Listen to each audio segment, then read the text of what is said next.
Hello বন্ধুরা, সবাই কেমন আছো? আশা করি সবাই খুব ভালো আছো। সবাইকে প্রথমেই গুড মর্নিং।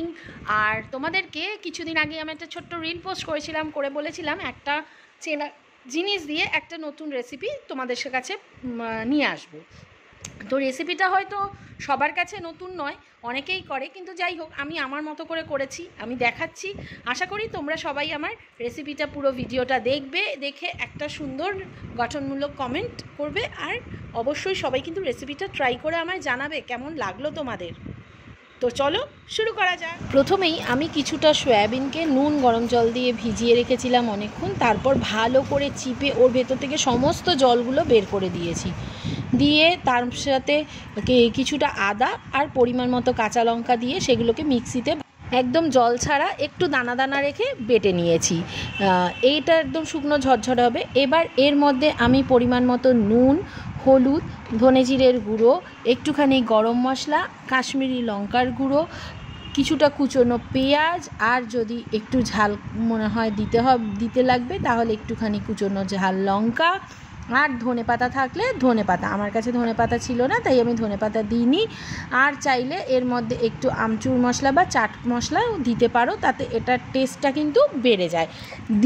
দিয়ে এবার পরিমাণ মতো বেসন দেব আমি, দিয়ে যতটা বেসন লাগবে, কারণ সয়াবিনটাকে বাইন্ডিং করতে হবে, তাই জন্য এটাকে পরিমাণ মতো বেসন দিয়ে শুকনো শুকনো করেই মাখবো। এটা শুকনো শুকনো, এটাতে জল দেওয়ার দরকার নেই।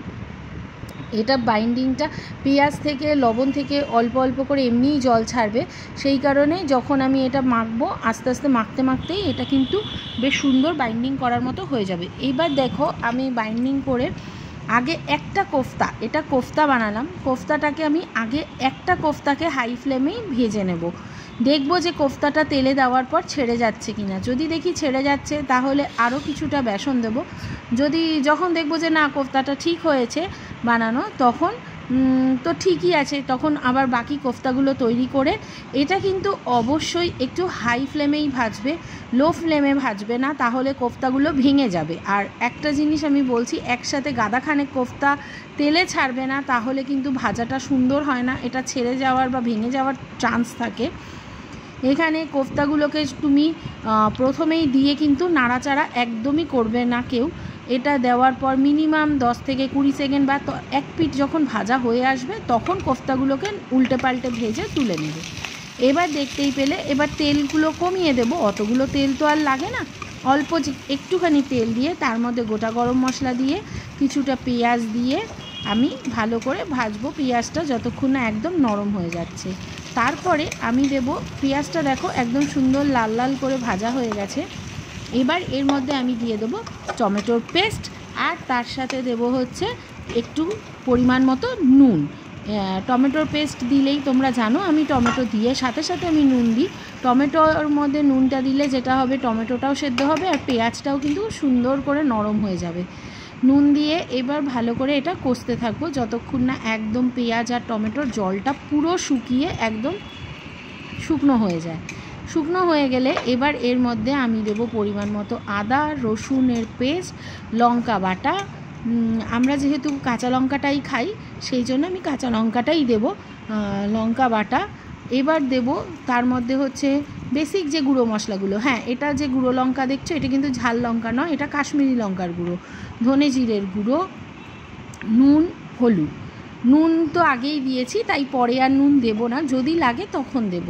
দিয়ে অল্প করে জল দিয়ে মশলাটাকে ভালো করে কষবো। এখানে আমি 2-3 বার জল দিয়ে মশলাটাকে কষেছি। যখন একদম পুরো তেল ছেড়ে উঠবে তখন এবার আমি পরিমাণ মতো গরম জল দেব, যেইটুকুনি আমাদের গ্রেভি লাগবে সেই হিসেবে। এটা রুটি পরোটার সাথে খেলে তো গ্রেভি খুব একটা বেশি লাগে না, আমি ভাতের সাথে খাবো বলে আমি একটু গ্রেভি রেখেছিলাম জল দিয়ে।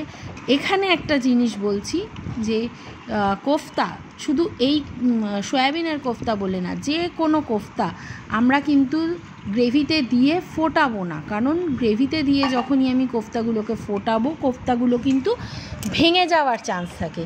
তাই গ্রেভিটা একদম পুরো হয়ে আসবে, একদম পুরো হয়ে যাবে, ফুটে উঠবে পুরোপুরি।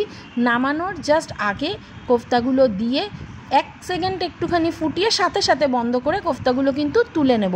আগে অবশ্যই কিন্তু ঘি গরম মশলা দিতে ভুলো না। সবাই ভালো থেকো।